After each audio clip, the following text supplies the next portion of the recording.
উপস্থিত সবাইকে আসসালামু আলাইকুম এবং শুভ দুপুর। আপনারা জানেন যে বহুল আলোচিত ঢাকার আজিমপুর বাসায় ডাকাতির পর একজন শিশুকন্যাকে অপহরণের পর আমরা 24 ঘন্টা পূর্বক উদ্ধার করেছি মোহাম্মদপুরের আদাবর এলাকা থেকে। র্যাব তার প্রতিষ্ঠালগ্ন থেকেই মানবাধিকার লুণ্ঠিত হয়েছে, নির্যাতন অথবা অপহরণের যে কোনো চাঞ্চল্যকর ঘটনায় সর্বদাই অগ্রণী ভূমিকা পালন করেছে। এরই ধারাবাহিকতায় বর্তমান সময়ে বাংলাদেশে যে গত কয়েকদিনে যে আলোচিত ঘটনাগুলি ছিল এর ভিতরে উল্লেখযোগ্য ছিল আজিমপুর মেডিকেল স্টাফ কোয়ার্টারে লালবাগ কোয়ার্টারের পাশের একটি গলি থেকে একটি বাসা থেকে একটি 8 মাস বয়সী শিশুকে অপহরণপূর্বক তার কাছে মুক্তিপণ আদায় করা হয়। ঘটনার পর্যবেক্ষণে আমরা আমাদের র্যাব 10-এর একটি আভিযানিক দল এবং আমাদের র্যাব হেডকোয়ার্টারের একটি গোয়েন্দা দল সম্মিলিতভাবে কাজ শুরু করেন এবং এর পরবর্তীতে আমরা 16 নভেম্বর রাত 1:30-এ আদাবরের নবীনগর হাউজিংয়ের একটি বাসা থেকে অপহৃত শিশুকে উদ্ধার করতে সক্ষম হয়েছে।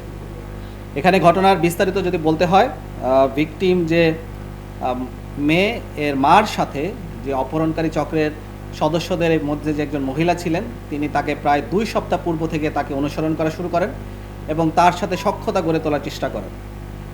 এই ভিকটিমের মা তিনি একজন চাকরিজীবী এবং তার বাবা একটি মেডিকেল কলেজের মেডিকেল ইনস্টিটিউটের একজন ল্যাব সহকারী এবং তিনি প্রতিদিনের ন্যায় গত সপ্তাহের মঙ্গলবার যখন অফিসে যাচ্ছিলেন তখন সকালবেলা তার সাথে এই অপহরণকারী চক্রের যে মহিলা একজন সদস্য আছেন তার সাথে রাস্তায় পরিচয় হয় এবং তার সাথে তিনি শেয়ার করে একটি রিকশায় করে তার স্টাফ বাসে ওঠার জন্য আজিমপুর বাস স্ট্যান্ডে যান এবং আজিমপুর বাস স্ট্যান্ড থেকে তখন ওই অপহরণকারী চক্রের সেই মহিলা এই ভিকটিমের মায়ের সাথে সখ্যতা গড়ে তুলে সে স্টাফ বাসে করে তিনি যাতায়াত করেন এবং তার সাথে একটি সখ্যতা গড়ে তোলেন এবং তার কাছ থেকে একটি সমবেদনা আদায় করার চেষ্টা করেন এই বলে যে তিনি খুবই অসহায় এবং তিনি বর্তমানে খুব আর্থিক সমস্যা আছেন, তিনি লেখাপড়াও করছেন এবং পাশাপাশি একটি চাকরিও করছেন। একটি সরকারি পরিবহন পুলের কথা বলেন তিনি, সেখানে অফিস সহায়ক হিসেবে সাময়িক একটি চাকরি নিয়েছেন, কিন্তু তার এখন আর্থিক সংকট রয়েছে।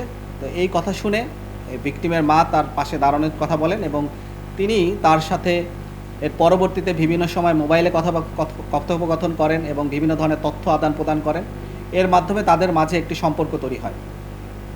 এই সম্পর্কের ধারাবাহিকতায় গত সপ্তাহের বৃহস্পতিবারের বিকালবেলা মূলত এই যে অপহরণ শাপলা তিনি তার বাসায় সাবলেট হিসেবে ওঠার জন্য একটি অ্যাডভান্স হিসেবে 2000 টাকা দেন এবং তাদের 2 রুমের বাসায় একটি বাসায় তিনি 8000 টাকা বাসা ভাড়া নিয়ে থাকবেন এবং তাদের সাথে একসাথে থাকবেন বলে একটি চুক্তিবদ্ধ হন। পরবর্তীতে যখন এই অপহরণকারী চক্রের যে মহিলা তিনি সংক্ষেপে তাদের বাসায় সেই রাত্রে থাকেন, কিন্তু সেই রাতে ওই বাসাতে যে ভিকটিম তার মায়ের একজন সম্পর্কের দুলাভাই সে বাসাতে চলে আসাতে তারা সেই রাতে তাদের এই অপহরণকারীর যে পরিকল্পনা সেটা সফলকাম করতে পারেনি। কিন্তু তারপরও তাদের দেওয়া তথ্য মতে, ভিকটিমের মায়ের দেওয়া তথ্য মতে এবং যে অপহরণকারী চক্রের যে সদস্য মহিলাকে আমরা আটক করেছি তার দেওয়া তথ্য মতে তিনি রাতের বেলা সেখানে তাদেরকে সবাইকে ঘুমের ওষুধ এবং চেতনানাশক ওষুধ খাওয়ান এবং যখন পরবর্তী দিন সকালবেলা ওই বাসাতেই ওই ভিকটিমের মায়ের সাথে তার দুলাভাই এবং তার মা পরবর্তী দিন সকালবেলা বরিশালে যাওয়ার জন্য সকাল 6:30টায় যখন বেরিয়ে যান তখন এই ভিকটিম এবং তার মেয়ে শুধুমাত্র সেই বাসাতে ছিলেন এবং যখন ছিলেন তখন এরপরে সকাল 10টার দিকে যে অপহরণকারী চক্রের যে মহিলার কথা আমি বলছি যে শাপলা, তিনি তার সহযোগী 3 জন তার চাচাতো ভাই পরিচয় এবং গ্রাম থেকে কিছু চাল নিয়ে আসবে এই কথা বলে 3 জন ছেলেকে সেই বাসায় নিয়ে আসেন এবং দরজা খুলে তাদেরকে ভিতরে প্রবেশ করান। ভিতরে শুধুমাত্র 2 জন ব্যক্তি প্রবেশ করেছিল, যাদের পরিচয় যদি আমরা তাৎক্ষণিকভাবে সম্পূর্ণ পরিচয় তাদের আইডেন্টিফাই করতে পারিনি, কিন্তু তাদের দেওয়া যে অপহরণকারী চক্রের যে নারী সদস্য তার দেওয়া তথ্য মতে তাদের নাম হচ্ছে সুমন, রায়হান এবং হাসান। এই সুমন এবং রায়হান মূলত বাসার ভিতরে প্রবেশ করেন এবং তাদের কাছ থেকে সেই ভিকটিমের মায়ের কাছ থেকে এই 8 বছর জাইফা বা মেয়েকে তারা ছিনিয়ে নেন এবং এই অপহরণকারী চক্রের সদস্যরা এই ভিকটিমের মাকে বিভিন্নভাবে আটকে ফেলেন, তাকে হাত পা বেঁধে ফেলেন এবং মুখের ভিতরে কাপড় দিয়ে তার মুখটাও বেঁধে ফেলেন এবং তাকে এক ধরনের স্প্রে করেন তার নাকে এবং বাচ্চাটাকেও একটি স্প্রে করে অচেতন করে ফেলেন এবং পরবর্তীতে সে বাচ্চাটাকে নিয়ে তারা চলে আসেন এবং সেখানে তারা চলে আসেন হচ্ছে নবীনগর হাউজিং মোহাম্মদপুর আদাবর এলাকা অবস্থিত সেখানে একটি বাসাতে, যেখানে এই অপহরণকারী চক্রের সদস্যরা সকলেই সেখানে চলে আসে। এখানে আসার পরে যখন এই বিষয়টি নিয়ে বিভিন্ন সামাজিক যোগাযোগ মাধ্যম এবং পেপার পত্রিকায় যখন বিভিন্নভাবে লেখালেখি হচ্ছিল, তখন তারা বিষয়টিকে নিরাপদ মনে করেনি এবং পরবর্তীতে তাদের যে অপহরণকারীদের যে দাবি ছিল বিভিন্ন ধরনের টাকা পয়সা নিয়ে দাবি করা 10 লক্ষ টাকার মতো, সেই টাকাগুলি বা তারা চাবার জন্য আর কোনো ধরনের যোগাযোগ করেনি, যেহেতু সেটা সামাজিকভাবে এবং বিভিন্ন মিডিয়াতে সেটা প্রকাশ হয়ে গিয়েছিল। এবং আমাদের পরবর্তীতে আমাদের র্যাব 10-এর একটা আভিযানিক দল এবং আমাদের র্যাব হেডকোয়ার্টারের গোয়েন্দা দল সম্মিলিতভাবে কাজ করে এবং আজ রাত 1:30টার সময় আমরা এই ভিকটিম 8 মাস বয়সী জাইফা তাকে আমরা উদ্ধার করতে সক্ষম হয়েছি। এবং যখন তাদেরকে এই মেয়েটাকে তার বাসা থেকে নিয়ে যাওয়া হয়, সেই বাসায় কিন্তু বাসা থেকে প্রায় 1,70,000 টাকা, 6 থেকে 7 ভরি স্বর্ণ এবং বেশ কিছু দামি ঘড়ি সেখান থেকে নিয়ে যাওয়া হয়। তো এটি মূলত প্রাথমিকভাবে আমরা যতটুকু তথ্য জানতে পেরেছি এটি আপনাদের সাথে শেয়ার করলাম। এখানে এই তদন্তে পরবর্তীতে আরও বিস্তারিত তদন্ত করা হবে। এর সাথে আরও কেউ জড়িত আছে কিনা, এই পারিবারিকভাবে অন্য কেউ জড়িত আছে কিনা, সেটাও একটি তদন্তের বিষয়। সেটি বিস্তারিতভাবে তদন্ত সাপেক্ষে আপনাদেরকে পরবর্তীতে জানানো হবে। এখানে বিষয়টা হচ্ছে, যখন এই মেয়েটি তার বাসায় ওঠে তখন সে মূলত তার মোবাইল ব্যবহার করে কারোর সাথেই যোগাযোগ করেনি।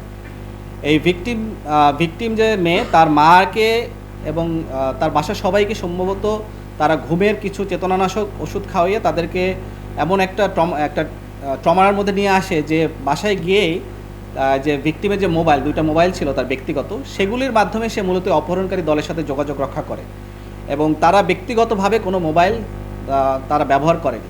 সো যখন এটা ব্যবহার করে তখনই সেই বিষয়গুলিকে আমলে নিয়েই আমরা মূলত এই কাজটা করেছি এবং আমরা এদের সন্ধানটা পেয়েছি। এবং যখন আমরা উদ্ধার করতে যাই নবীনগর হাউজিংয়ে, তখন আমরা দেখতে পাই যে সেই ভিকটিম 8 মাস বয়সী জাইফা সে ওই বাসায় একা ছিলেন এবং এই মহিলা, এই অপহরণকারী চক্রের যে মহিলা, তিনি কার্নিশে, আরেকটা বাসার কার্নিশে সে খুবই রিস্কি অবস্থায় সেখানে অবস্থান গ্রহণ করছিলেন, যেখানে তার ব্যক্তিগতভাবেও তিনি আহত হতে পারতেন। এখানে বিষয়টি অস্পষ্ট, বিষয়টি এখনও স্পষ্ট হয়নি। যেটুকু আমরা জানতে পেরেছি সেটুকু আমাদেরকে জানিয়েছি। বাট এখানে যে ভিকটিমের মা, তার সাথে তার বাবার কিছুটা মনোমালিন্য আছে এবং তারা প্রায় 4 মাস ধরে একসাথে থাকেন না, কিন্তু তার বাবার তাদের বাসায় যাতায়াত আছে। 4 মাস ধরেই তাদের বাসায় প্রতিদিনই যায়, কিন্তু রাতের বেলায় সে বাসায় থাকে না, সে রাতের বেলা সে বাইরে থাকে। সেও এই তদন্তের স্বার্থে আমাদের নজরদারিতে আছে। পুলিশও তা থেকে জিজ্ঞাসাবাদ করছে, যদি তার সম্পৃক্ততা পাওয়া যায় পরবর্তীতে সেটা দেখা হবে। ফাতেমা আক্তার শাপলা, তার বয়স 27। সে মূলত তার বাড়ি হচ্ছে বগুড়ার ধুনটের মথুরাতপুরে এবং তিনি যখন এই অপহরণকারী চক্রের সাথে, এই মহিলার সাথে, ভিকটিমের মায়ের সাথে যখন পরিচয় হয়, তখন নিজেকে তার বাড়ি নওগাঁ বলে তিনি দাবি করেন। এবং এখন যে কথাটা বলছি এটাও আমরা তার দেওয়া ভাষ্যমতে পেয়েছি। তিনি মূলত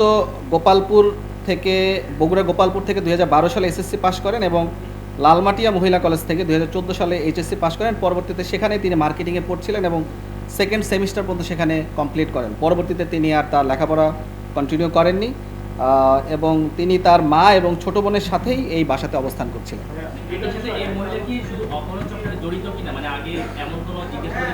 তিনি অপহরণ চক্রের সাথে জড়িত কিনা এই ধরনের তথ্য আমাদের কাছে নাই। তিনি আগে এই ধরনের কোনো কাজ করেছেন কিনা, আমরা মূলত যেটা পেয়েছি, তার সাথে 3 জন সদস্য ছিলেন, তার দেওয়া ভাষ্যমতে যাদের নাম হচ্ছে সুমন, হাসান এবং রায়হান, মূলত এই 4 জন। এবং যে আমাদের যে ভিকটিম, তার মায়ের দেওয়া তথ্য মতে সেখানে আরও একজন মেয়ে ছিলেন, একটা বোরখা পরা মেয়ে ছিলেন, যে প্রথম দিন তখন যার সাথে পরিচয় হয় তখন তার সাথে একজন বোরখা পরা মহিলা ছিলেন, বা তার বিস্তারিত তথ্য বা পরিচয় আমরা এখন পর্যন্ত বের করতে পারি। অপহরণ করে তার কাছ থেকে মুক্তবান হিসাবে টাকা আদায় করে তাদের উদ্দেশ্য ছিল। অপহরণ করে তার কাছ থেকে সে মূলত ভিকটিমের মাকে, এই অপহরণকারী চক্রের যে মহিলা সদস্য, তারা মূলত প্রায় 2 সপ্তাহ আগে থেকে অনুসরণ করছিলেন এবং তার মোবাইল নাম্বার সংগ্রহ করা, তার বাসায় যাওয়া, এই ধরনের বিভিন্ন ধরনের পরিকল্পনা তারা প্রায় 2 সপ্তাহ আগে থেকেই শুরু করেছিলেন। এবং 1 সপ্তাহ আগে থেকেই তারা তাদের বাসায় একবার যান, গিয়ে তার বাসায় সাবলেট থাকবেন, তার বাসায় রুম ভাড়া নেবেন এবং তিনি অসহায়, তিনি একটা আর্থিক সংকটে আছেন, তিনি পরিবার থেকে একটু দায়গ্রস্ত অবস্থা আছে, এইসব কথা বলে তিনি মূলত একটি সম্পর্ক তৈরি করে তার বাসায় ওঠার চেষ্টা করেন।